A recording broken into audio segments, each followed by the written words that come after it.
Assalamualaikum warahmatullahi wabarakatuh. Alhamdulillah nahmaduhu wa nasta'inuhu wa nastaghfiruh wa na'udzu billahi min shururi anfusina wa min sayyiati a'malina. Man yahdihillahu fala mudilla lah wa man yudlil fala hadiya lah. Ashhadu an la ilaha illallah wahdahu la syarika lah wa ashhadu anna Muhammadan 'abduhu wa rasuluh. Allahumma salli wa sallim ala Muhammad wa ala alihi wa sahbihi ajma'in. Ya ayyuhalladzina amanu taqullaha haqqa tuqatih wa la tamutunna illa wa antum muslimun. Ya ayyuhalladzina amanu taqu rabbakumul ladzi khalaqakum min nafsin wahidah wa khalaqa minha zawjaha wa batha minhuma rijalan katsiran wa nisaa'a wattaqullaha alladzi tasaaluna bihi wal arham innallaha kana 'alaikum raqiba. Ya ayyuhalladzina amanu taqullaha wa qulu qawlan sadida yuslih lakum a'malakum wa yaghfir lakum dhunubakum wa man yuti'illaha wa rasulahu faqad faza fawzan 'azima fa inna asdaqal hadithi kitabullah wa khairul hadi hadi Muhammadin sallallahu alaihi wasallam wa syarrul umuri muhdatsatuha fa inna kulla muhdatsatin bid'ah wa kulla bid'atin dhalalah. Amma ba'd. Muslimin dan muslimat yang dirahmati oleh Allah Subhanahu wa taala sekalian, alhamdulillah pada hari ini, pada malam ini kita dapat bersama-sama lagi berhimpun untuk kita sambung perbincangan kita berkaitan dengan kitab Q&A ataupun buku Q&A solat mudah lagi sunnah yang saya sendiri susun.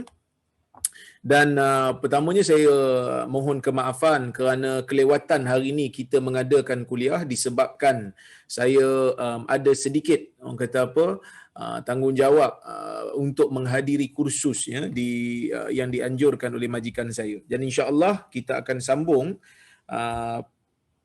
perbincangan kita berhenti pada kuliah yang lepas pada muka surat yang ke-150. Jadi hari ini kita nak sambung pada muka surat yang sama ya. Siapa yang ada buku boleh tengok muka surat 150, iaitu hukum meninggalkan salat jamaah, meninggalkan salat jamaah. Jadi soalan dia, apakah hukum seorang lelaki yang meninggalkan salat fardu secara berjamaah di masjid dengan sengaja? Ini persoalan dia. Orang perempuan tak termasuklah dalam perkara ini, kerana orang perempuan ni memang lebih afdal bagi mereka untuk salat di rumah mereka. Ya, salat orang perempuan sebaiknya di rumah sendiri. Bukan bermakna orang perempuan dilarang untuk pergi ke masjid. Nabi SAW dalam riwayat Muslim, ya, Nabi SAW dalam riwayat Muslim, Nabi menyebutkan, la tamna'u ima Allah masajid Allah. Janganlah kamu yang ada kuasa menjaga wanita, janganlah kamu menghalang orang-orang perempuan untuk hadir ke masjid Allah. Tapi afdalnya bagi seorang perempuan adalah salat di rumah dia. Cuma bagi lelaki tak dinafikan. Ulama bersepakat mengatakan seorang lelaki dituntut, disuruh untuk melakukan salat fardu berjemaah di masjid. Cuma ulama berbeza pendapat tentang hukum salat berjemaah di masjid bagi lelaki bagi selain daripada salat Jumaat. Yang mana salat Jumaat wajib bagi lelaki. Wajib bagi lelaki fardu ain. Yang ni sepakat. Kerana Allah Subhanahu wa taala telah menyebutkan di dalam Al-Quran, fas'au ila dzikrillahi wa dzarul bai'. Ya ayyuhalladzina amanu idza nudiya lis-salati min yaumil jumu'ah fas'au ila dzikrillah wa dzarul bai'. Yang bermaksud, wahai orang-orang yang beriman, apabila diserukan kepada kamu pada hari Jumaat untuk melaksanakan salat pada hari Jumaat, fas'au ila dzikrillah, bersegeralah pergi untuk mendengar peringatan daripada Allah. Wa dzarul bai', tinggalkan jual beli. Kerana apa? Kerana salat Jumaat merupakan satu kefarduan yang dikenakan ke atas setiap lelaki. Baik. Kemudian kita nak bincang sekarang ni dari sudut salat berjemaah yang bukan salat Jumaat. Maksudnya salat subuh berjemaah, salat maghrib berjemaah, salat isyak berjemaah, yang ni kita nak bincang ya. Saya sebut di sini tidak dinafikan bahawa salat berjemaah bagi lelaki itu dituntut. Cuma adakah ia wajib atau tidak? Yang ni terdapat perbezaan pandangan dalam kalangan ulama. Cuma adakah ia wajib atau tidak? Terdapat perbezaan pandangan dalam kalangan ulama terhadap isu ini. Ada 3 pandangan para ulama berkaitan hukum menunaikan salat fardu berjemaah. Yang pertama, fardu kifayah kecuali salat Jumaat. Ini merupakan pandangan mazhab Syafi'i. Mereka mengatakan, ya, salat berjemaah selain daripada salat Jumaat merupakan fardu kifayah. Mereka mengatakan, saya sebut di situ, ini adalah pendapat mazhab Syafi'i dan sebahagian ulama yang lain. Maksud fardu kifayah ialah jika terdapat sebahagian orang yang menunaikan salat jemaah di masjid di sesebuah kampung, maka gugurlah kewajipan tersebut kepada orang lain. Kalau ada sebahagian orang dah buat, yang lain tak dituntut lagi dah. Antara dalil yang menunjukkan salat jemaah ini bukan fardu ain ialah hadis daripada Abu Hurairah radhiyallahu anhu yang mana Nabi sallallahu alaihi wasallam bersabda, salatul jamaati afdal min salatil fadhi bi 27 darajah. Hadis riwayat Muslim. Yang bermaksud salat jemaah ini lebih baik daripada salat bersendirian sebanyak 27 kali ganda. Nabi sallallahu alaihi wasallam memberikan kita satu ketetapan bahawasanya orang yang salat berjemaah pahalanya banyak. Tapi Nabi sallallahu alaihi wasallam membandingkan salat berjemaah dengan salat bersendirian, dan Nabi menggunakan perkataan afdal. Nabi menggunakan perkataan lebih baik, menunjukkan kedua-dua salat berjemaah dan salat bersendirian ni ada kebaikan. Jadi bila mana ada kebaikan, dua-dua ada kebaikan, tak mungkin benda tu dianggap sebagai dosa. Bila bukan dosa, maksudnya dia bukan fardu ain lah, iaitu salat berjemaah tu. Ini yang mereka faham. Para ulama mengatakan jika salat berjemaah itu wajib, sudah tentu Nabi sallallahu alaihi wasallam tidak menyatakan perbandingan darjat antara orang yang salat bersendirian dengan berjemaah dalam hadis ni. Kalau betul lah solat bersendirian bagi lelaki ni wajib, fardu ain, siapa tak pergi, dia tak akan dapat, orang kata apa, dia akan berdosa lah. Kan dia akan berdosa. Bila berdosa, maksudnya tak bolehlah guna perkataan afdal. Sebab afdal ni menunjukkan dua-dua ada kebaikan. Cuma yang ni lebih lagi daripada yang ni. Okey? Baik. Erti kata lain, kedua-duanya boleh dilakukan, tetapi salat berjemaah adalah lebih baik. Ini maksudnya. Dua-dua tu boleh lah, tapi berjemaah lebih baik. Antara dalil ini menunjukkan ia bukan fardu ain. Ini dalil yang mereka guna, dia kata ini bukan fardu ain. Tapi apa dalil yang menunjukkan ia fardu kifayah? Dalil yang menunjukkan ia adalah fardu kifayah ialah saya sebut di sini. Antara dalil yang menunjukkan salat berjemaah itu adalah fardu kifayah ialah hadis daripada Abu Sulaiman Malik bin Huwairith yang mana dia berkata, Atayna an-nabiy sallallahu alaihi wasallam wa nahnu shababah mutaqaribun fa aqamna 'indahu 20 lailah fadhanna an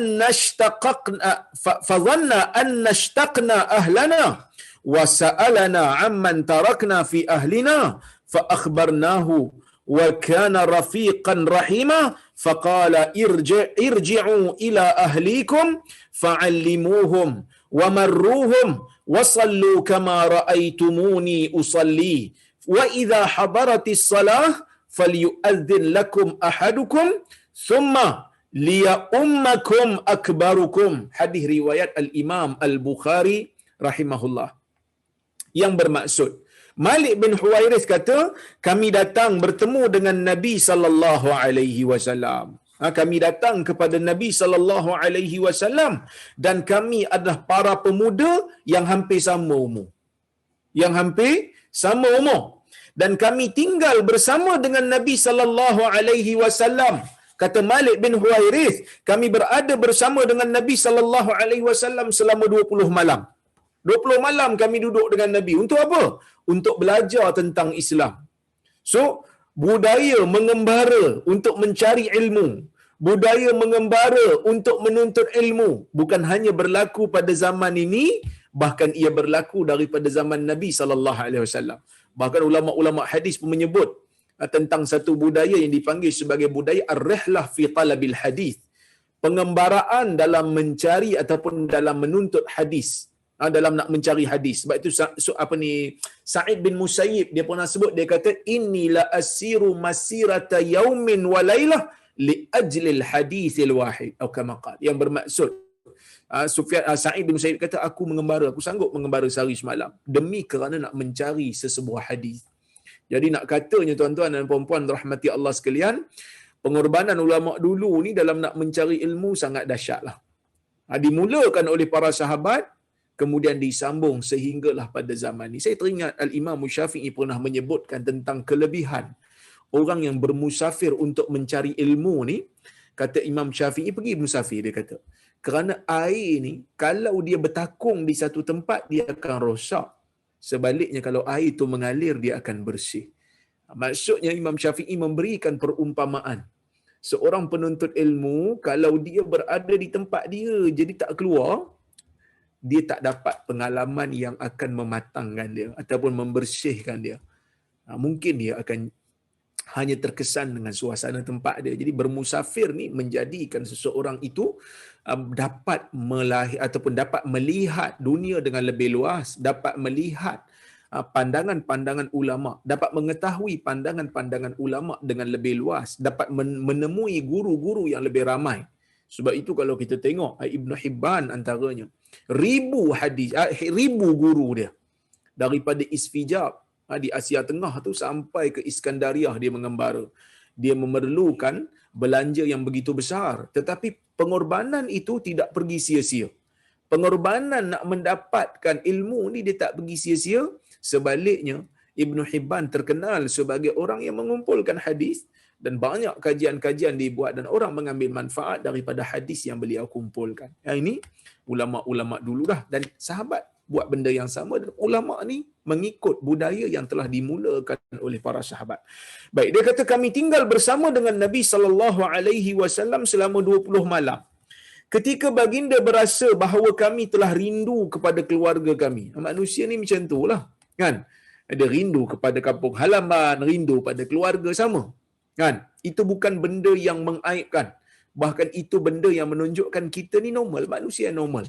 Iaitu manusia yang ada perasaan insan, rindu, suka nak kembali kepada tanah asal. Maka Nabi SAW tahu. Nabi tahu yang kami ni rindu kepada kampung halaman kami. Baginda bertanya kepada kami tentang keluarga yang kami tinggalkan. Nabi pun tanya tentang keluarga. Macam mana keluarga? Saya nak menunjukkan Nabi SAW bukan hanya seorang Nabi, tetapi Nabi juga merupakan seorang pemimpin. Dan dalam masa yang sama, Nabi SAW selain daripada pemimpin, Nabi juga merupakan seorang rakan ataupun seorang sahabat karib yang tahu apa yang berlaku pada sahabatnya. Nabi tahu, Nabi begitu empati, Nabi begitu, orang kata apa, ada sifat ambil berat. Tengok orang ni belajar, tapi dalam masa yang sama nampak macam stres. Jadi Nabi SAW terus tanya tentang keluarga kami. Maka kami memberitahu kepada baginda adalah seorang yang raqiq dan lembut, raqiq dan rahim, iaitu seorang yang pelembut, penyayang dan pengasih. Nabi ni orang yang kesian, cepat kesian pada orang. Ada sifat empati, ada sifat kesian, ada sifat kasih kepada sahabatnya, kepada orang yang menjadi umatnya. Maka Nabi SAW pun bersabda kepada kami, pulanglah kepada keluarga kamu. Nabi kata pergi baliklah. Dah rindu, dah lama kat sini, dah 20 hari dah, pergilah balik. Nabi kata, balik, ajarkan mereka dan perintahkan mereka. Nabi kata fa'allimuhum, ajar mereka tentang apa yang kamu belajar di sini. Apa yang kamu belajar daripada sini. Di mana mereka ni bila duduk dengan Nabi SAW, banyaklah benda yang mereka tahu. Ini bukan belajar dengan ulama ni, ini belajar dengan Nabi ni. Jadi banyak benda yang mereka tahu, banyak hadis yang mereka dapat. Maka apa yang mereka dapat tu, Nabi SAW kata pergi ajar. Pergi ajar kepada mereka, ajar keluarga kamu, wa murruhum, dan anjurkan mereka. Perintahkan mereka, wasallu kama raaitumuni usalli, dan salatlah seperti mana kamu melihat aku salat. Wa idza habaratis salah falyu'adzin lakum ahadukum, bila datang saja waktu salat, bila masuk aja waktu salat, salah seorang daripada kamu kena azan, Nabi kata. Summa liya ummakum akbarukum, kemudian salah seorang daripada kamu hendaklah menjadi imam, iaitu orang yang paling berumur di kalangan kamu. Jadi hadis ni merupakan arahan daripada Nabi SAW untuk seseorang menjadi imam. Dan bila seseorang menjadi imam, pastinya ada makmum. Seseorang tak mungkin jadi imam kalau tak ada makmum belakang dia. Kalau tak ada makmum belakang dia, dia tak boleh claim diri dia imam lah. Jadi bila Nabi kata, orang yang paling berumur dalam kalangan kamu hendaklah menjadi imam, ini bermakna seseorang itu perlu ada makmum untuk solat sama-sama dengan dia. Maka sebab itu dalam hadis Bukhari ni, saya mengatakan di situ, dalam hadis ni menunjukkan bahawa dalam sesebuah kampung ataupun dalam sesebuah daerah, dalam sesebuah bandar, mestilah ada sebahagian orang yang mendirikan salat berjemaah di kawasan tersebut. Ya, maka itulah yang dimaksudkan salat berjemaah adalah fardu kifayah. Daripada Abu Darda radhiyallahu anhu, Nabi sallallahu alaihi wasallam bersabda, "Ma min thalathatin fi qaryatin wala badwin la tuqamu fihimus salah illa qad istahwadha alaihimus syaitan fa alayka bil jamaah fa innama ya'kulu adh-dhi'bul qasiyah." Hadis riwayat Abu Daud, ya, dengan sanad yang disahihkan oleh Ibnul Mulaqin, yang bermadhab Syafi'i. Maksudnya apa? Dalam riwayat Abu Daud ni, Nabi SAW bersabda, tidak ada 3 orang yang duduk di dalam sebuah kampung ataupun duduk dalam kawasan badui. Kawasan badui ni kawasan jauh daripada bandar yang berada di padang pasir. Ya. Yang mana mereka ni ada 3 orang kat situ, ada orang tak salat berjemaah. Tidak dilakukan salat berjemaah di situ. Sedangkan mereka ni ada cukup syarat untuk melakukan salat berjemaah, kecuali mereka ini pastinya akan ditipu ataupun akan diperdayakan oleh syaitan. Maksudnya syaitan akan memperdayakan mereka sebab mereka meninggalkan salat jemaah secara keseluruhannya. Maka Nabi SAW menyebutkan, hendaklah kalian ini melazimi jamaah, kerana sesungguhnya serigala memakan kambing yang berjauhan daripada kumpulannya. Kalau kambing tu berada seorang-seorang pula, sekor-sekor dia je, sekor dia je, dia tak ada bersama dengan kumpulan, maka lebih senang serigala untuk serang dia. Ini menunjukkan salat berjamaah menurut mazhab ni, dia kata fardu kifayah. Mesti ada, paling tidak kena ada satu jamaah di satu kawasan. Baik. Pandangan yang kedua ialah pandangan yang mengatakan salat berjemaah bagi lelaki ini adalah fardu ain. Bukan hanya salat Jumaat. Salat fardu pun kena pergi berjemaah di masjid ataupun di surau lah. Mazhab Hanbali mengatakan salat jemaah bagi orang lelaki baligh dan bukan musafir adalah fardu ain, yakni wajib. Namun ia bukanlah syarat sah salat. Maksud dia kata wajib tapi bukan syarat sah. Maksud kalau dia solat sendiri kat rumah, dia solat sendiri kat pejabat dia, solat tu dikira sah, tapi dia telah melakukan satu kesalahan kerana tak pergi ke masjid untuk berjemaah. Jadi orang yang salat bersendirian di rumah tanpa uzur, maka salatnya sah. Tetapi dia mendapat dosa kerana meninggalkan salat jemaah di masjid tanpa uzur. Ini berdasarkan hadis-hadis berikut. Dia ada hadis juga. Hadis yang pertama, An Abi Hurairah radhiyallahu anhu qala Rasulullah sallallahu alaihi wasallam, laisa salatun athqala 'ala al-munafiqin min al-fajr wal 'isha walau ya'lamuna ma fihima la atawhuma walau habwan laqad hamamtu an amura al-mu'adhdhin fayuqim thumma amura rajulan ya ummu an-nas thumma akhudha shu'alan minan nar fa uharriqa 'ala man la yakhruj ila as-salati ba'd. Hadis riwayat Imam Al-Bukhari yang bermaksud tidak ada satu salat pun yang lebih berat bagi orang-orang munafik melainkan daripada salat fajar dan salat isya. Kalaulah mereka tahu habuan yang berada pada dua salat ini, mereka akan datang walaupun dalam keadaan mereka ini merangkak. Maksudnya Nabi SAW bagi tahu orang munafik ni, dia orang tak pergi salat isyak dan salat subuh berat bagi dia orang kerana mereka tak tahu, tak yakin dengan habuan yang Allah Taala janjikan. Nabi kata kalau mereka tahulah habuan yang telah disediakan oleh Allah pada dua salat ini, mereka akan datang walaupun dalam keadaan merangkak. Laqad hamamtu an amural muadzin. Aku bercita-cita, Nabi sallallahu alaihi wasallam kata, sesungguhnya aku bercita-cita untuk mengarahkan muazzin, kemudian untuk dia beriqamah, dan aku bercita-cita nak arahkan seorang lelaki untuk menjadi imam kepada manusia. Kemudian aku ambil satu, orang kata apa? Aku ambil syu'ala ni, aku ambil apa ke namanya? Saya unggun api. Aku ambil unggun api fa uharrika ala man la yakhruj ila salati ba'd, dan aku nak bakar rumah mereka yang tidak keluar pergi salat selepas daripada tu. Nabi buat tak? Nabi tak buat. Tapi Nabi kata kalau boleh aku rasa macam aku nak buatlah benda tu. Jadi membakar ni harta orang, dia adalah satu perkara yang besar. Kalau tak ada sebab yang membenarkan, maka tak boleh buat.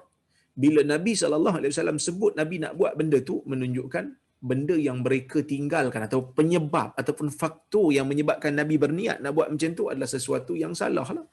Sebab tu mereka layak untuk dibakar rumah. Maka sebab tu mereka kata perbuatan meninggalkan salat fardu berjemaah tanpa uzur ni adalah satu perkara yang berdosa. Sebab tu Nabi SAW nak bakar rumah mereka. Okey.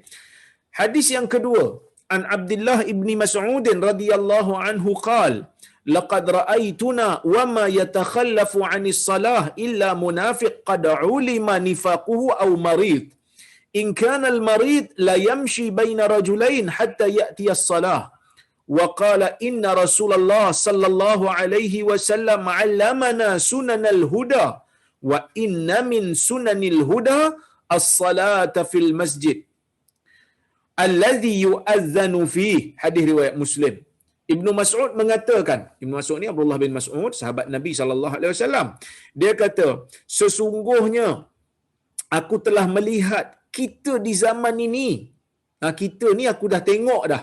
Aku dah tengok dah orang zaman ni, dan aku nak kata tidak ada orang yang meninggalkan salat. Tidak ada orang yang meninggalkan salat berjemaah kecuali hanyalah orang munafik yang telah dikenali sifat munafiknya, ataupun orang yang sakit. Orang yang sakit akan dipimpin. Orang yang sakit ni akan berjalan dan dipimpin oleh orang lain sehingga dapat menghadiri salat berjemaah. Maksudnya kalau orang sakit ni dia mampu nak datang dengan dipimpin, datang juga, menunjukkan dia bersungguh. Menunjukkan benda tu wajib lah, dia kata, sebab tu dia bersungguh. Dan Nabi SAW pernah, dan Ibn Mas'ud kata, sesungguhnya Nabi SAW pernah mengajarkan kami tentang sunnanal huda, jalan-jalan menuntut hidayah, jalan untuk mendapatkan hidayah.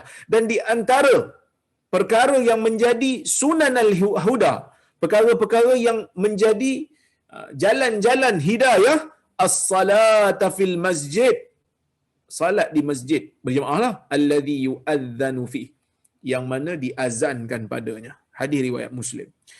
Hadis yang ketiga, an Abi Hurairah radhiyallahu anhu qala atan nabiyya sallallahu alaihi wasallam rajulun a'ma faqala ya Rasulullah innahu laysa li qa'id yaquduni ila al-masjid fasa'ala Rasulullah sallallahu alaihi wasallam ay yurakhis lahu fayusalli fi baitihi farakhasa lahu falamma walla da'ah faqala hal tasma'u an-nida' bis-salah qala na'am qala fa'ajib. Hadis riwayat Muslim. Kata Abu Hurairah radhiyallahu anhu, ada seorang lelaki buta datang jumpa Nabi. Seorang lelaki ni dia buta, dia datang jumpa Nabi sallallahu alaihi wasallam. Maka dia kata pada Nabi, ya Rasulullah, wahai Rasulullah, aku ni tidak ada orang yang nak bawa pergi ke masjid sebab dia buta.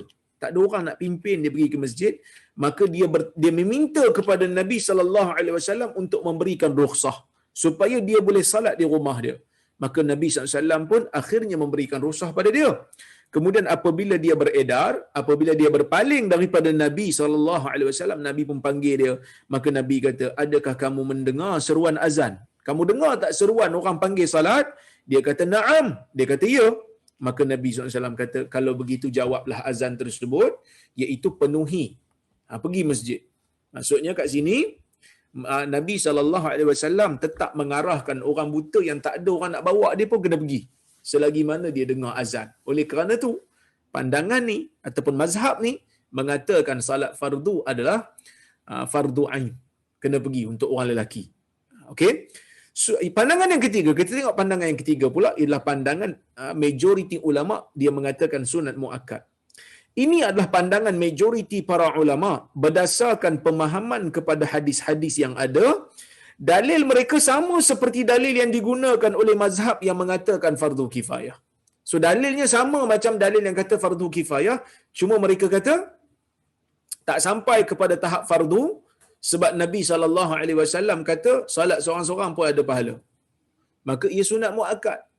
Habis itu yang Nabi arah-arahkan tadi tu, yang Nabi arah-arahkan tadi sampai nak bakar rumah tu sebab itu orang munafik, bukan orang Islam. Itu satu. Yang keduanya, arahan-arahan Nabi yang tadi tu semua menunjukkan perkara itu dituntut dengan tuntutan yang sangat kuat. Tak sampai kepada tahap wajib. Ini menurut pandangan para ulama. Wallahu alam, saya cenderung kepada pendapat yang kata salat berjemaah ini merupakan fardu kifayah. Maksud kena ada lah. Ia merupakan syiar bagi orang Islam, ia merupakan syiar bagi negara Islam. Jadi perlu ada solat berjemaah, terutama di kawasan tu ada masjid yang diazankan padanya ataupun surau yang diazankan padanya. Baik. Kita pergi kepada perbahasan berikutnya. Perbahasan berikutnya iaitu berjemaah di masjid atau berjemaah di rumah lebih afdal. Berjemaah di masjid adalah lebih afdal. Ini tak ada sanksi lagi lah. Berjemaah di masjid lebih afdal kerana terdapat banyak hadis yang menceritakan tentang kelebihan orang yang salat berjemaah di masjid berbanding di rumah. Kalau kita nak buat perbandingan kan, salat di masjid berjemaah afdal ke ataupun salat di rumah berjemaah afdal? Jawapannya salat berjemaah di masjid afdal. Kenapa? Kerana hadis banyak menyebutkan. Antaranya an Abi Hurairah radhiyallahu anhu qala Rasulullah sallallahu alaihi wasallam, man tatahhara fi baitihi thumma masya ila baitin min buyutillah liyaqdi faridatan min faraidillah kanat khutwatahu ihdahuma tahuttu khati'ah wal ukhra tarfa'u darajah. Hadis riwayat Muslim. Nabi SAW sebut, sesiapa yang bersuci di rumahnya, sesiapa yang ambil wuduk di rumah, angkat hadas di rumah dia, thumma masya ila bait min buyutillah, kemudian dia berjalan pergi ke satu masjid daripada masjid-masjid Allah. Rumah Allah tu maksudnya masjid Allah. Dekat dunia ni masjid-masjid tu dipanggil bait min buyutillah, rumah-rumah Allah. Rumah yang disebutkan padanya nama Allah. Liyaqdi faridatan min faraidillah, untuk dia melaksanakan satu faridah, untuk dia melaksanakan satu kewajipan daripada salat-salat fardu yang ada. So dia pergi, dia ambil wuduk kat rumah siap-siap, dia pergi berjalan nak pergi ke masjid, kemudian dia pergi tu dengan tujuan nak pergi salat. Kanat khutwatahu, setiap dua langkah dia tu, ihdahuma tahuttu khati'ah, satu daripada langkah dia tu akan menggugurkan dosa dia, wal ukhra tarfa'u darajah, dan satu lagi langkah akan mengangkat darjat dia. Ini tak adalah bagi orang yang tak pergi masjid walaupun dia berjemaah di rumah. Dia tak dapat lah. Iaitu langkah tu dapat mengangkat darjat dan menggugurkan dosa. Tapi syarat dia kalau tengok dalam hadis ni kena ambil wuduk di rumah dululah. Kalau tak ambil wuduk di rumah dapat ke? Sebahagian ulama seperti mana yang disebutkan oleh Ibn Rajab Al-Hambali, dia kata tak dapatlah, kena ambil wuduk di rumah. Tapi kalau orang tu tak ambil wuduk di rumah, ustaz, kalau tak ambil wuduk di rumah dapat pahala umum. Pahala yang khusus seperti ini perlu ikut lafaz hadis seperti mana yang disebutkan oleh Nabi sallallahu alaihi wasallam.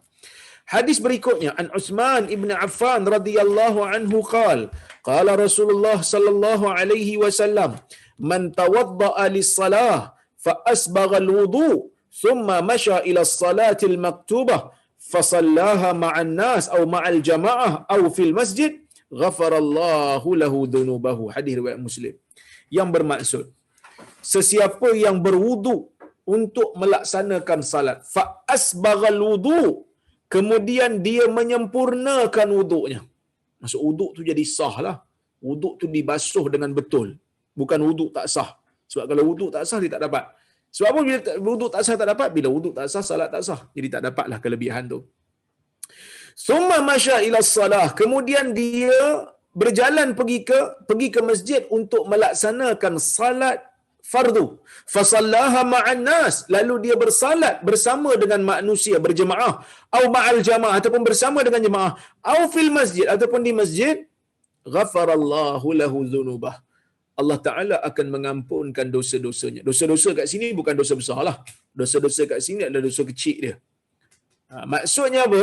Maksudnya tuan-tuan dan puan-puan rahmati Allah sekalian, orang yang pergi masjid setiap langkah menggugurkan dosa, setiap langkah mengangkat darjat, dan hadis Utsman menyebutkan Allah ampunkan dosa-dosanya. Dosa-dosa kecilnya Allah Taala ampunkan.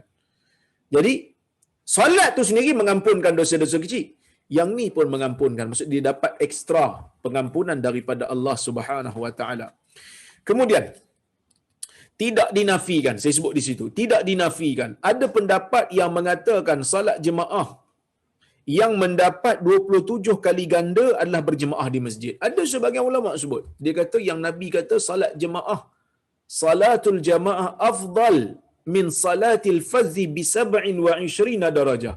Salat jemaah lebih baik daripada salat bersendirian sebanyak 27 kali ganda tu. Mereka ni sebahagian daripada ilmuan kita mengatakan 27 kali ganda ni kalau salat berjemaah itu dilakukan di masjid. Dia kata dia dilakukan di masjid. Tetapi apabila meneliti dalil-dalil yang ada tentang fadilat salat berjemaah, maka hadis-hadis Nabi sallallahu alaihi wasallam ada yang bersifat umum menyebut tentang fadilat berjemaah, tidak terikat dengan masjid. Manakala hadis yang memandingkan salat berjemaah di masjid dengan salat di pasar dan di rumah itu bukan bermaksud membandingkan berjemaah di masjid dan berjemaah di pasar dan di rumah. Sebaliknya ia adalah untuk membandingkan salat berjemaah dengan salat bersendirian di pasar dan di rumah. Ini disebutkan oleh Ibn Daqiq Al-Aid dalam kitab dia Ihkamul Ahkam, Syarah Umdatul Ahkam. Waktu dia huraikan hadis ni, dia disebut para ulama mengatakan nak dapat 27 kali ganda, sebahagian ulama kata mesti berjemaah di masjid. Dalilnya apa? Sebab Nabi ada hadis Nabi membandingkan solat berjemaah dengan solat bersendirian sebanyak 27 kali ganda. Kemudian ada juga hadis Nabi SAW membandingkan solat berjemaah di masjid dengan solat seseorang itu di pasar. Jadi sebahagian mereka kata berjemaah yang dimaksudkan tu mestilah berjemaah di masjid. Sebab Nabi bandingkan solat berjemaah dengan solat bersendirian. Hadis lain Nabi kata solat di masjid dan solat di rumah. Menunjukkan solat berjemaah tu mesti di masjid. Baru dapat 27 kali ganda. Tetapi Ibn Daqiq Al-Aid kata, dia kata, Nabi SAW dalam hadis membandingkan salat jemaah dengan salat bersendirian tu umum. Kemudian salat yang Nabi bandingkan di antara salat di masjid dan salat di rumah tu, untuk bandingan bukan banding tempat, tetapi banding keadaan dia salat. Iaitu kebiasaan salat berjemaah di masjid dan kebiasaan salat sendirian di rumah. Bukan nak bandingkan tempat tu, tetapi nak bandingkan keadaan tu. Maka sebab itu dia kata oleh itu salat berjemaah lebih afdal berbanding salat bersendirian. Manakala sebutan masjid dalam hadis dan sebutan rumah dan pasar adalah sekadar menyebutkan kebiasaan. Kharaja makhrajal ghalib. Sesuatu yang biasa, yang obvious, Nabi akan sebut begitu. Iaitu biasanya salat di masjid berjemaah dan biasanya salat di pasar dan di rumah adalah bersendirian. Itu kebiasaan. Seperti mana yang dalam hadis dulu saya pernah sebut, Nabi SAW pernah bersabda dalam sebuah hadis, Nabi kata, Al-khamru min hataini syajaratain. Arak datang daripada dua pokok ini. iaitu tamar dan juga anggur. Mungkin ada sebahagian daripada kita yang menganggap ini merupakan satu, orang kata, uh, tahdid ataupun penghad. Macam mana bahasa Melayu? Saya pun tak jumpa perkataan bahasa Melayu apa yang dimaksudkan dengan tahdid. Taksir, maksudnya kita nak had, seolah-olah macam ada sebagai orang faham, seolah-olah Nabi ni macam nak had, nak limitkan arak tu daripada dua pokok ni. Daripada dua pokok, iaitu tamar dan anggur. Sebahagian orang cuba nak faham macam tu. Jadi kalau minum arak yang diperbuat daripada beras, minum arak yang dibuat daripada malt, gandum, boleh tak? Dia kata ikut hadis boleh. Ini merupakan pemahaman yang salah. Kenapa? Tuan-tuan dan puan-puan rahmati Allah sekalian, kerana Nabi SAW menyebutkan kebiasaan arak yang dibuat di Madinah pada masa itu. Seolah-olah macam Nabi nak kata pada orang Madinah, arak ni biasa kalau tengok tempat kita daripada tamar dan anggur. Tapi adakah Nabi SAW menafikan yang lain? Tak, Nabi tak nafikan yang lain. Kerana ada hadis Nabi SAW kata, ma askara kathiruhu faqaliluhu haram. Atau kama qala. Nabi SAW menyebutkan, apa yang banyak membawa mabuk, minum banyak membawa mabuk, maka sedikit pun menjadi haram. Tak kiralah dia ambil daripada anggur ke, dia ambil daripada malt ke, dia ambil daripada beras ke, semua itu termasuk, ya, semua itu termasuk dalam arak yang diharamkan. Oleh kerana itu tuan-tuan dan puan-puan rahmati Allah Subhanahu wa taala sekalian, benda ni masih lagi dalam, orang kata apa, isu yang kita panggil sebagai isu usul fiqh.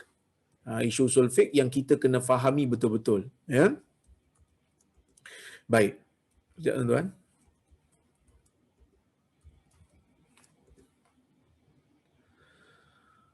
Okey, kita pergi kepada perbahasan berikutnya. Hukum wanita ke masjid. Soalan dia, sejauh manakah kebenaran yang mengatakan kaum wanita tidak digalakkan ke masjid? Okey. Jawapan dia, kaum wanita diharuskan untuk solat berjemaah di masjid. Cuma dari sudut yang mana satu afdal?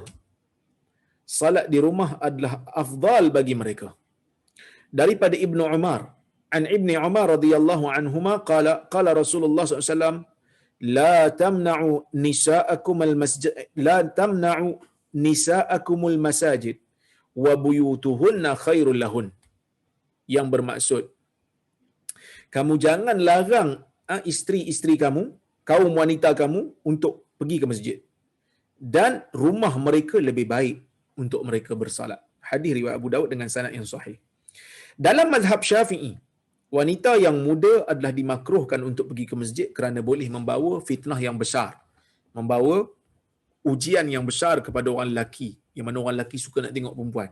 Jadi mazhab Syafi'i kata orang perempuan muda ni tak digalakkanlah. Manakala sebagian ulama seperti Al-Imam Syaukani, dia tak setujulah dengan mengatakan orang perempuan tak digalakkan, orang perempuan muda tak digalakkan. Kerana dia kata dalam hadis ni disebutkan umum, perempuan boleh pergi.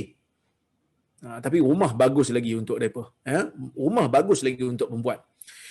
Sebagian ulama seperti Imam Syaukani tidak berpendapat sedemikian dan menyamakan wanita muda dan tua dalam permasalahan ini. Dia kata muda ke tua boleh pergi sebab Nabi kata umum, orang perempuan jangan dihalang. Untuk orang nak pergi tak boleh halang. Dimakruhkan untuk halang, tapi rumah lebih baik. Okey. Diriwayatkan daripada Ibnu Umar juga, an Ibnu Umar radhiyallahu anhuma qala Rasulullah SAW, la tamna'u ima Allah masajid Allah walakin liyakhrujna wa hunna tafilat. Janganlah kamu melarang hamba-hamba Allah dalam kalangan wanita untuk pergi ke masjid. Tapi kalau mereka nak keluar, hendaklah mereka keluar dalam keadaan tidak memakai wangi-wangian. Hadis riwayat Abu Daud dengan sanad yang sahih. Yang mana Nabi tak nak berlakunya masalah bila pakai wangi-wangi, ia akan menyebabkan tarikan pandangan lelaki pada perempuan tu. Tarikan pandangan lelaki pada perempuan tu Nabi tak suka. Bagi pihak suami pula disunnahkan untuk mengulangi solat fardu. Jadi kalau isteri ada kat rumah, dia tak pergi ke masjid, tapi sebenarnya ini merupakan satu keringanan untuk orang perempuan. bila afdal untuk dia salat di rumah, kerana kita tahu orang perempuan ni merupakan pentadbir bagi rumah. Seperti mana dalam hadis disebut, wal mar'atu ra'iyatun fi baiti zawjiha, atau kama qala. Perempuan ataupun isteri merupakan pemimpin di rumah suaminya. So dia menguruskan, dia mentadbir anak-anak, mendidik anak-anak, masak dan seumpamanya. Jadi kalau orang perempuan ni dia digalakkan pergi ke masjid ataupun dituntut untuk pergi ke masjid, mungkin ia merupakan satu bebanan untuk mereka. Kari ada kat dapur, dia pergi masjid. Hangus kari, tak jadi kari, jadi masak kicap. Masak kicap yang baik kan. Jadi ia merupakan satu keringanan untuk orang perempuan yang datang daripada Allah. Begitulah Allah Ta'ala memberikan satu syariat yang sangat-sangat menghargai kaum wanita ni. Jadi kena bersyukurlah. Baik. Bagi pihak suami pula, isteri dia dekat rumah. Jadi kalau suami ni pergi ke masjid, suami balik daripada masjid, disunnahkan untuk suami itu mengulangi salat fardu bersama dengan keluarga dia supaya memberi peluang kepada isteri untuk salat berjemaah bersamanya di rumah selepas salat berjemaah di masjid.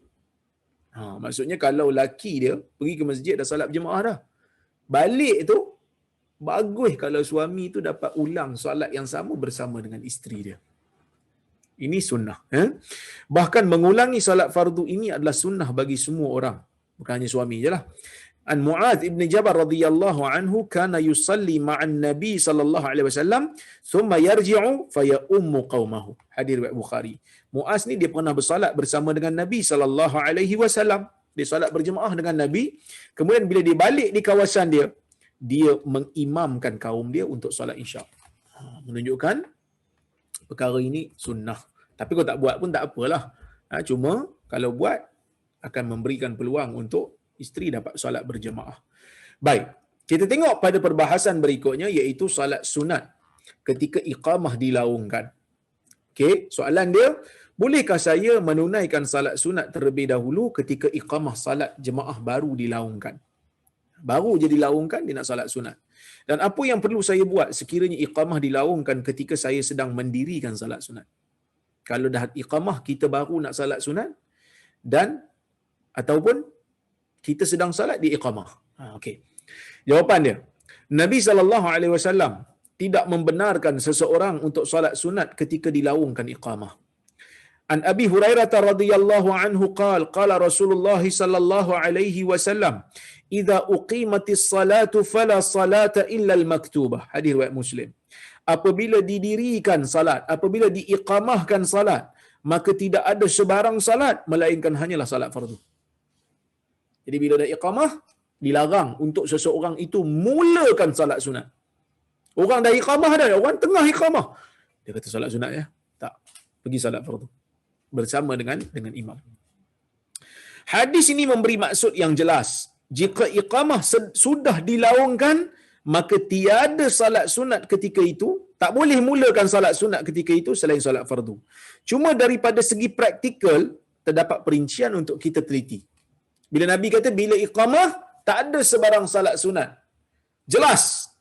Tapi bila masuk praktikal, dia jadi problem sikitlah, kan? Apa maksud hadis ni? Adakah maksudnya orang yang tengah salat iqamah datang dia perlu batalkan, ataupun orang yang belum solat iqamah dia baru nak solat? Adakah macam mana? Kita nak tahu dari sudut praktikalnya. Dia macam kadang-kadang arahan tu jelas, tetapi bila nak pergi kepada praktikal ada perincian yang kita perlu ijtihad. Ini sebab itu saya tak bersetuju dengan pandangan mereka yang menolak, mereka yang menggunakan istilah secara sembrono ataupun secara tidak teliti, iaitu la ijtihad fi mauridin nas. Tidak ada ijtihad pada tempat yang ada nas. Ini betul, kaedah ni memang ada. Iaitu bila ada nas, tak perlulah ijtihad menggunakan kias lagi. Tak perlulah ijtihad menggunakan dalil-dalil lain. Tetapi ijtihad dalam nak menentukan makna sesebuah nas masih ada. Faham tak? Kita tak faham. Dulu saya ada orang kata apa? Ada dialog lah dengan seorang ustaz kan, dia kata la ijtihad fi mawridin nas, tidak ada ijtihad dalam perkara yang ada nas. Jadi sebenarnya tidak ada ijtihad dalam perkara yang ada nas tu ialah maksudnya bila ada nas tak perlu pergi cari dalil lain. Itu maksudnya. Tidak ada ijtihad nak mencari dalil lain bila dah ada nas. Tetapi bila dah ada nas, ia tidak menafikan ijtihad untuk memahami maknanya. Makna nas tu kadang-kadang kena ijtihad. Sebagai contohlah, saya bagi contoh nak bagi tuan-tuan mudah faham. Mencuri ni benda yang difahami. Allah Subhanahu wa taala mengharamkan perbuatan mencuri, dan apabila cukup nisab Allah Taala kata was-sariqu was-sariqatu faqta'u aydiyahuma. Pencuri lelaki dan perempuan itu hendaklah dipotong tangannya. Ini satu arahan yang jelas. Tapi bila nak potong tangan mencuri, para ulama kena faham dulu curi tu apa. Kena faham dulu tangan tu nak potong di mana. Bila kata tangan, daripada sini sampai sini pun tangan. Daripada hujung jari sampai pergelangan pun tangan. Daripada pergelangan sampai ke siku pun tangan. Daripada siku sampai ke lengan pun tangan. Sampai ke bahu ni pun tangan. Ini tangan mana nak dipotong tu? Ada hadis daripada Nabi SAW menyatakan ia daripada pergelangan. Okey, tak apalah, settle. Tapi dari sudut nak mengamalkan benda tu, ataupun nak apply, ataupun nak mengaplikasikan dalil tu, para ulama perlu berijtihad. Bila kata mencuri ni apa dia? Mencuri ni ambil harta orang tanpa izin, sembunyi-sembunyi di tempat simpanan dia. Tu curi. Satu orang pergi rumah orang, buka kunci pintu dia, pecahkan pintu, ambil barang, siap-siap, lepas tu keluar lari. Tu mencuri.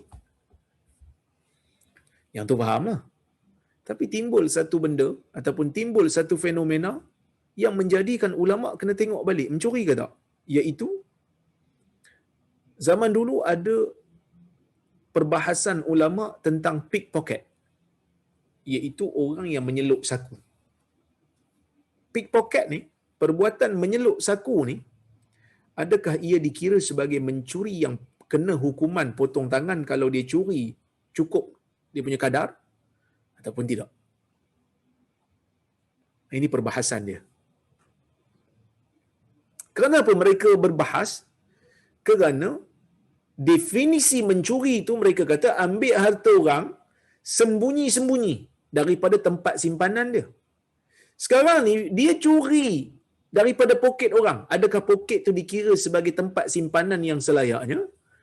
Dan ada tak perbuatan tu sembunyi-sembunyi sebab dia curi pickpocket ni, dicuri dompet orang ni, dicuri dalam keadaan orang ramai tengah ada. Kan? Orang ramai tengah ada. Kadang-kadang dalam train dia curi, terang-terangan. Maka sebahagian ulama kata dia tak bolehlah kena hukuman potong tangan. Dia kena ta'zir je lah. Kena penjara ke, kena sebat ke, ataupun kena orang kata buang negeri ke. Tapi hudud tak boleh kena, dia kata, sebab tak cukup, orang kata tak cukup syarat. Sebagian ulama yang lain kata kenalah.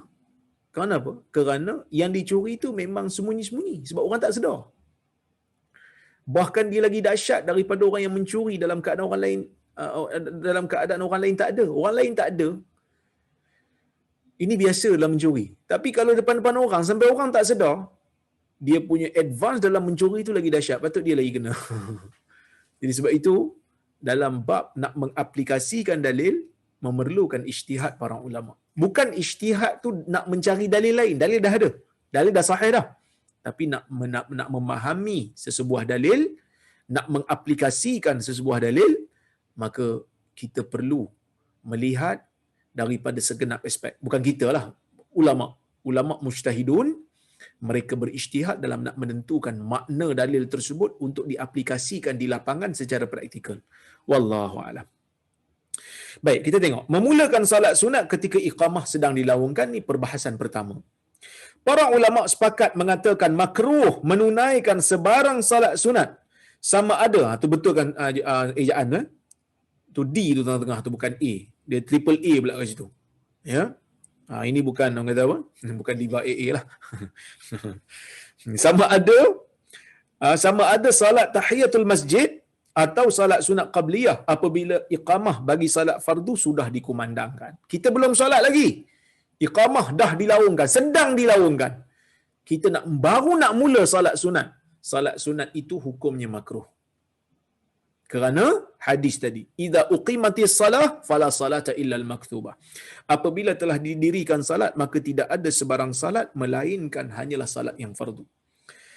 Tetapi mazhab Hanafi mengatakan tidak mengapa salat qabliyah subuh walaupun telah dikumandangkan iqamah selagi mana dia percaya dia boleh menghabiskan salatnya dan salat fardu bersama dengan imamnya selepas itu walaupun dengan hanya sempat bertasyahud bersama imam. Hanafi kata kalau dia masuk iqamah sedang berjalan, iqamah sedang dilaungkan, dia belum salat qabliyah subuh, dia boleh salat qabliyah subuh. Salat dulu selagi mana dia percaya dia boleh kejar imam dia walaupun dengan tasyahud je dengan imam. Okey, dia kira clear. Tetapi majoriti ulama kata tak perlu salat subuh bersama dengan imam sebab iqamah telah dilaungkan. Pandangan yang tepat ialah pandangan majoriti ulama kerana hadis ini umum dan jelas menunjukkan semua jenis salat tidak ada melainkan salat fardu. Kalau kita tengok salat ni, kalau kita tengok hadis Nabi ni, Nabi menafikan sebarang jenis salat melainkan hanya salat fardu. La salata illa al-maktubah. Bila iqamah sedang dilaungkan, tak ada sebarang salat yang perlu, yang digalakkan untuk dimulakan melainkan hanyalah salat fardu. Bila iqamah tu dah habis. Okey? Itu pertama. Berikutnya, iqamah dilaungkan ketika seseorang sedang salat sunat. Ini perbahasan. Dia tengah salat sunat ni, tiba-tiba iqamah dilaungkan. Dia sedang salat qabliyah ni ataupun salat tahiyatul masjid, iqamah dilaungkan. Macam mana nak buat? Okey. Adapun sekiranya seseorang itu sedang menunaikan salat sunat, dia tengah salat sunat dan kemudian muazzin melaungkan iqamah. Muazzin kata Allahu akbar, Allahu akbar, dilaungkan iqamah. Maka di sini ada perselisihan pendapat dalam kalangan para ulama. Ada khilaf sikit.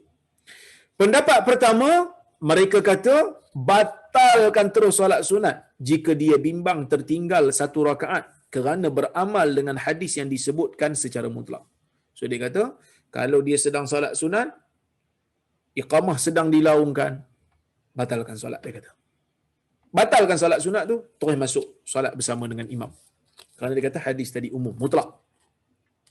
Pendapat yang kedua, jika dia yakin bahawa salat sunat dapat diselesaikan sebelum imam memberi salam, maka disunatkan untuk dia meneruskan salat sunatnya. Jika dia bimbang imam akan beri salam sebelum dia sempat habis salat sunatnya, maka dia disunatkan untuk membatalkan salat sunatnya. Kecuali jika dia percaya ada jemaah lain yang akan salat selepas imam. Ini adalah pendapat mazhab Syafi'i. So mazhab Syafi'i dia kata, kalau dia yakin dia dapat salat dengan imam sebelum imam dia bagi salam, maka dia boleh teruskan salat sunat tu.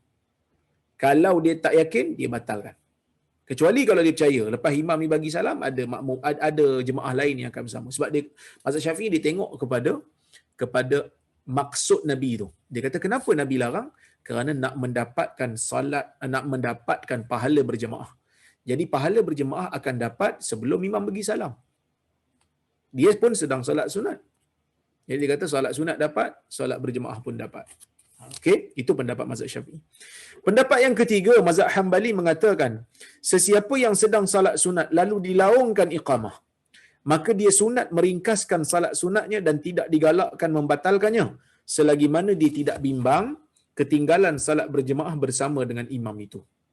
Syekh Utsaimin memilih pendapat yang mengatakan jika seseorang yang bersolat masih pada rakaat pertama, maka batalkanlah solat tu. Kalau dia masih pada rakaat pertama, batalkanlah, dia kata.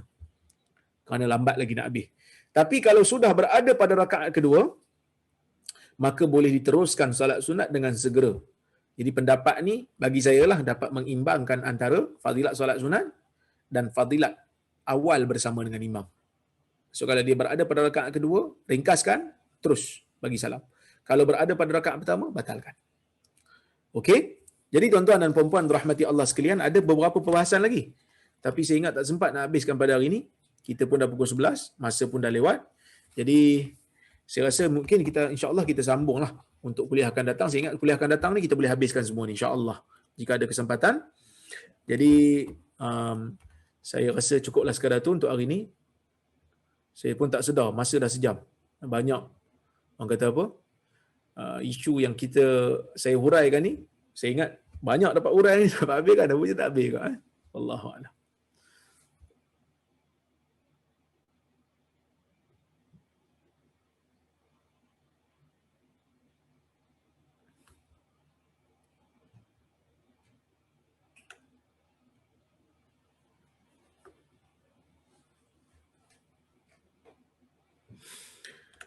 Baik.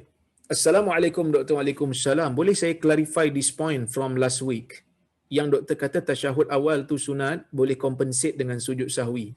Yang ini refers to bacaan tasyahud atau physically duduk untuk tasyahud awal? Dia tasyahud ni datang dengan dua lah. Duduk tasyahud dan tasyahud awal. Maksud tasyahud awal tu mesti dibaca dalam keadaan duduk. Kalau dibaca dalam keadaan berdiri tak boleh, tak dikira betul lah, tak dikira sah lah apa ni bacaan tasyahud tu. Cuma bacaan tasyahud tu secara bacaan tu sendiri, kalau dia tinggalkan, maka dia terlupa katakan sehingga dia berdiri tegak, maka dia tak boleh untuk turun semula. Dia tak boleh untuk turun semula, dia perlu ganti dengan sujud sahwi. Wallahu a'lam.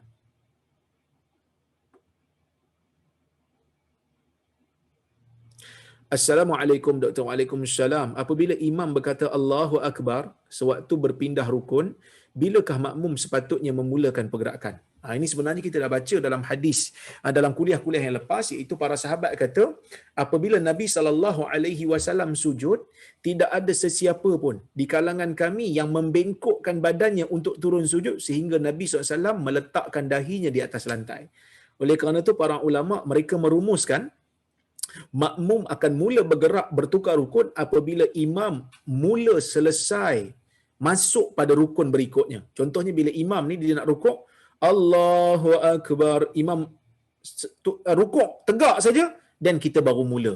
Sebab itu dipanggil mutaba'atul imam, mengiringi imam. Bukannya menyaingi ataupun bukannya orang kata apa bersekali dengan imam.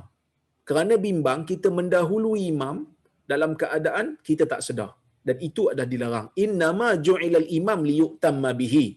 Sesungguhnya imam itu dijadikan untuk kita ikut dia. Jadi macam mana cara ikut?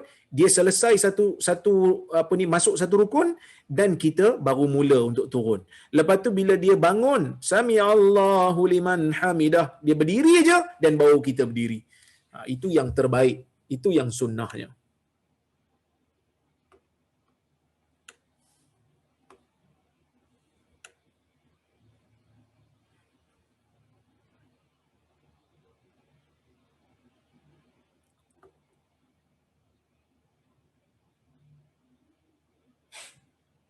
Assalamualaikum Ustaz. Waalaikumsalam. Untuk fadilat setiap langkah ke masjid, adakah dikira dapat fadilat itu jika pakai kenderaan? Jika kita bawa kenderaan separuh, berjalan separuh. Wallahu a'lam. Hadis menyebutkan tentang langkah, tetapi siapa yang pergi naik kenderaan, Allah Ta'ala tidak akan mensia-siakan amalan itu.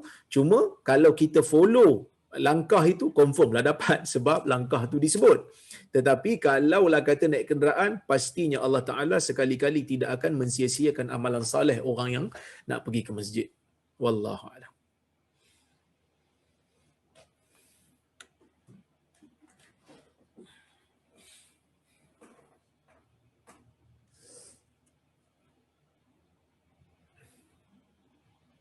Saya mungkin tak dapat jawab semua soalan hari ni sebab agak lewat dah ni. Saya tengok mana-mana soalan yang mampu saya jawab lah.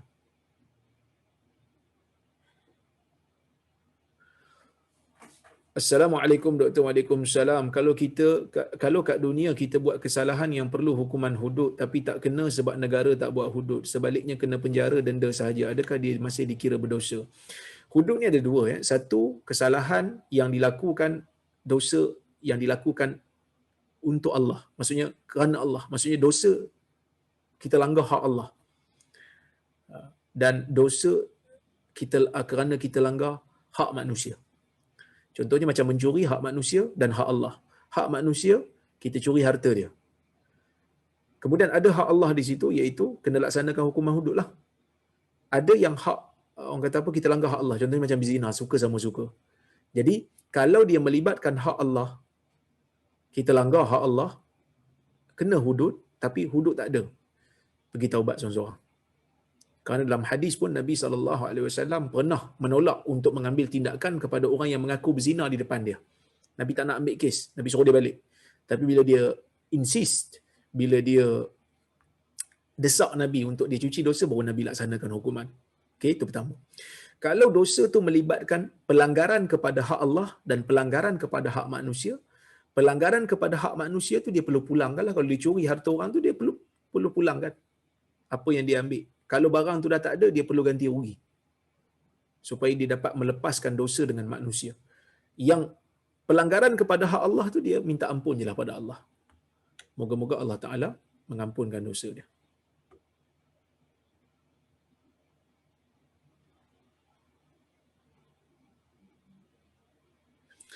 Ustaz, bagi mengulangi salat fardu di rumah bagi lelaki, apa niat salat tu? Jika salat sunat, salat maghrib 3 rakaat, adakah salat sunat 3 rakaat selain witir? Okey. Salat sunat yang diulang ni, para ulama memang ada bahas tentang isu salat maghrib. Ada yang kata boleh ulang semua salat kecuali salat maghrib. Dia kata sebab salat maghrib 3 rakaat. Sedangkan ulangan salat tu adalah salat sunat. Tetapi pendapat yang tepat ialah semua salat fardu itu boleh diulang jika untuk mendapatkan jemaah yang baru. Tapi kalau ulang solat fardu tanpa ada sebab, dia dah solat kat masjid, lepas tu dia balik rumah, dia seorang-seorang, dia kata nak ulanglah solat fardu ni. Pasal apa nak ulang? Seorang je ni saja nak ulang. Itu tak digalakkan. Yang tu tak digalakkan, bahkan boleh membawa pintu was-was lah. Akan membawa pintu was-was pula nanti. Sebab bila rasa macam tak yakin je, rasa solat tadi tak cemerlang mana lah, nak ulang balik. So dia akan buka pintu, syaitan akan ganggu kita untuk kita rasa was-was, untuk kita rasa berat pula solat tu. Tapi kalau kita ulang untuk mendapatkan jemaah yang baru, sama ada kita menjadi imam ataupun kita menjadi makmum, yang ni disyariatkan. Bahkan dalam hadis Nabi SAW pernah menyebut pada sahabat, bila tengok ada orang yang baru datang tak ada jemaah dengan dia, Nabi tanya pada sahabat yang dah solat bersama dengan Nabi, may yatasaddaq ala hadha, siapa yang nak bersedekah pada dia ni untuk menjadi berjemaah bersama dengan dia. Maka kalau solat fardu yang nak diulang tu, kita niat solat tu lah sahaja. Aku solat maghrib 3 rakaat juga, kerana ini datang hadis yang khusus. Wallahu a'lam. Tapi solat yang fardu yang kedua tu dianggap sunat lah untuk dia, kerana fardu telah terlaksana, tapi yang ni sunat untuk dia. Tapi solat tu juga, solat isyak, solat maghrib, ya. Wallahu a'lam.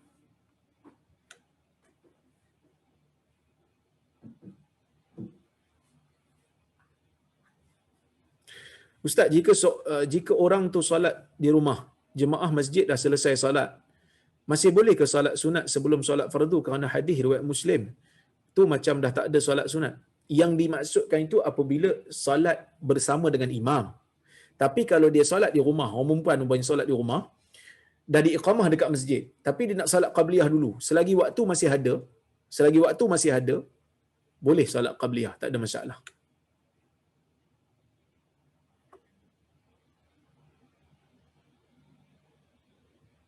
Assalamualaikum Dr. Waalaikumsalam. Makmum masbuk ketika imam tahiyat akhir, adakah makmum wajib baca tahiyat akhir sampai habis sebelum naik untuk tambah rakaat? Adakah bergantung pada sama ada pertengahan, akhir, awal, pertengahan? Okey, ini saya dah hurai sebelum ni, iaitu kalaulah kata imam dia tahiyat akhir, dia masbuk, imam dia tahiyat akhir, itu bukan tempat dia tahiyat akhir lah, sebab dia masbuk kan. Jadi dia nak baca penuh ke ataupun nak baca separuh? Nak baca tahiyat awal saja. Ulama berbeza pendapat dalam masalah ni. Pendapat mazhab Syafi'i, dia kata dia bacalah tahiyat akhir ikut imam sambil dengan doa-doa sekali lah. Tetapi Hanbali dan juga Hanafi, mereka mengatakan dia baca tahiyat awal, lepas tu dia ulang. Baca tahiyat awal, dia ulang selagi sampailah imam bagi salam. Bila imam bagi salam, dia naik. Saya pilih pendapat yang kedua ni lah. Tetapi saya sebut kan, benda ni ijtihad. Kalau ikut mazhab Syafi'i pun tak ada masalah. Tetapi kalaulah kata dia masuk, imam bagi salam, dia masuk, katalah imam sedang tasyahud akhir, Dia masuk, dia duduk bersama dengan imam. Dia duduk tu kerana ikut imam. Itu bukan tempat tasyahud dia. Itu bukan tempat tasyahud dia. Bila imam bagi salam, dia tak perlu habiskan tasyahud dia, dia terus bangun. Dia tak perlu habiskan kerana itu bukan tempat tasyahud dia. Ya. Wallahu a'lam.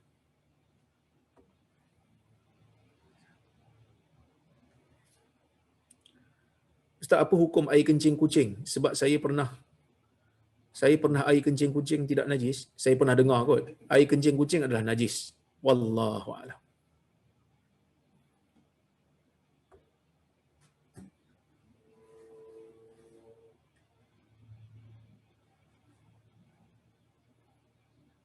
Salam Prof. Waalaikumsalam. Solat fardu menggugurkan dosa. Kenapa masih ada solat sunat taubat?